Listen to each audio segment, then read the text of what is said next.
With proven oil reserves of 171 billion barrels, the world's third largest, Canada's oil industry should be looking towards a rosy future. Instead, oil producers there face opposition from environmental activists to their plans to raise production and build new pipelines, along with the withdrawal of oil majors. It's fair to say that the future is looking a lot less appealing, and nowhere is this more so than the oil sands belt in Alberta. The Canadian petroleum industry arose in parallel with that of the United States, yet because of Canada's unique geography, geology, resources and patterns of settlement, it developed in a very different way.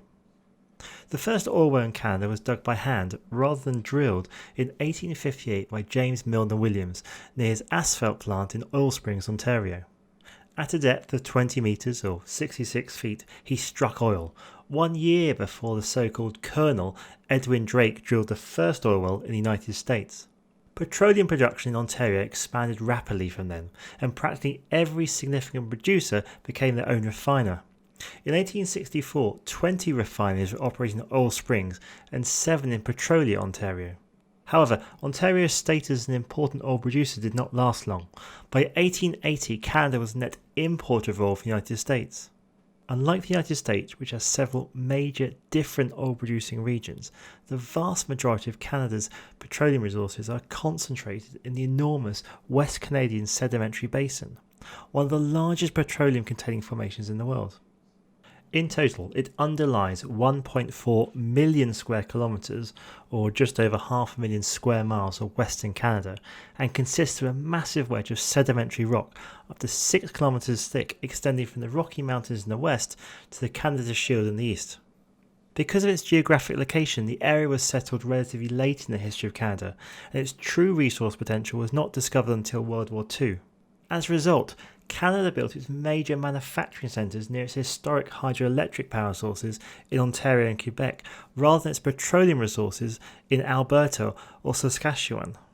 Not knowing about its own potential, Canada began to import the vast majority of its oil from other countries as it developed in the mid to late 20th century. Over the past few decades, a number of key acquisitions took place in Canada's oil sands that helped it to grow into the resource it is today. The first phase was from 2006 to 2010, when oil companies were acquiring underdeveloped assets to secure a position in developing Canada's oil sands. In the latter half of 2010-2012, Canada's oil sands saw the second phase of acquisitions dominated by Asian companies. These Asian companies, often state-owned, were acquiring existing sites for a premium in order to secure access to Canada's oil sands. As a sharp rebound in oil prices followed the financial collapse of 2008-2009, more oil sands projects were taken from development to production. Asian energy powers had been late to the game and therefore began buying up producing oil sands assets to secure future energy resources. The third and current phase of oil sands development has one thing in common: change. The oil majors are now leaving Canada. Total, Royal Dutch Shell, Statoil and ConocoPhillips have all reduced their exposure to oil sand assets in the last couple of years. Many of these companies are managing assets on a global scale. This means that they are forced to sell marginal fields in order to invest in more profitable ventures or refocus their capital towards core long-term operations. For the Canadian oil companies acquiring oil sands assets as the majors look to diversify their portfolios, the oil sands are their only core long-term business, and they must find a way to manage these assets to remain profitable or cost-effective. Aside from the overall structural change, the remaining oil firms are also retrenching, with large producers planning little or no further expansion, and some smaller projects struggling to even cover their operating costs. As the era of large new projects ends, many mid-sized producers, those with fewer assets and producing less than 10,000 to 100,000 barrels of oil per day, have shelved expansion plans. Larger Canadian producers, meanwhile, focus on projects that in the past were associated with smaller names. Therefore, in the last 3 years, we've seen dozens of new projects being mothballed and expansions put on hold, meaning that millions of barrels of crude from the world's third largest reserves may never be extracted. In total, it has been estimated that more than $23 billion in Canadian assets has been closed in recent years, as production has turned to the US shale patches, which produce returns more quickly and where proximity to refiners means the barrels fetch a far better price. Where industry groups in 2014 expected Canada's oil sands output to more than double to nearly 5 million barrels per day by 2030, the forecast most recently released shows it being knocked down to 3.7 million barrels per day. Canada's oil sands are difficult and expensive to exploit. Not only does it take large amounts of energy from the steam required to extract the bitumen, but once extracted it also requires mixing with large amounts of lighter hydrocarbons to transport in the pipeline. Unsurprisingly, therefore, the whole process has attracted the ire of many environmentalists, and some oil companies involved in the oil sands have begun to worry about their public image as a result.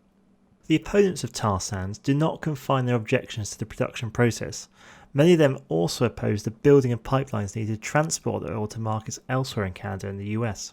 Oil sands producers are particularly vulnerable in this respect, since there is already a shortage of pipeline capacity to transport the oil out of the areas where it's produced.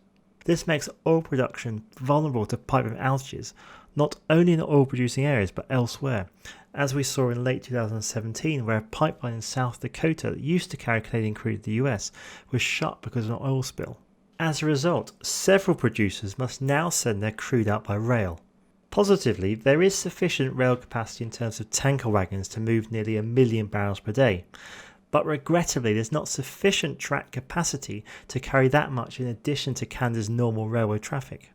In January 2018, things came to a head. A combination of pipeline outages and increased production forced oil producers to seek tanker wagons on a short-term basis, only to find that the railway companies refused to take them on board, having given priority to agricultural traffic, which was being carried under long-term arrangements. This problem could well occur again this year when new oil sands production capacity comes on stream. Pipeline companies are trying to address the problem by both increasing capacity on existing pipelines and building new ones, but new pipelines run the risk of being held up by protests from groups objecting to them both in Canada and the US. It's an almost insurmountable problem.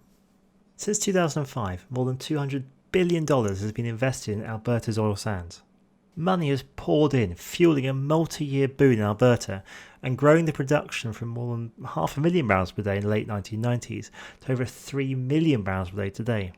Yet investors have many concerns about the future of the oil sands because of the dramatic volatility in oil prices, considerable changes in North American oil industry and environmental policies.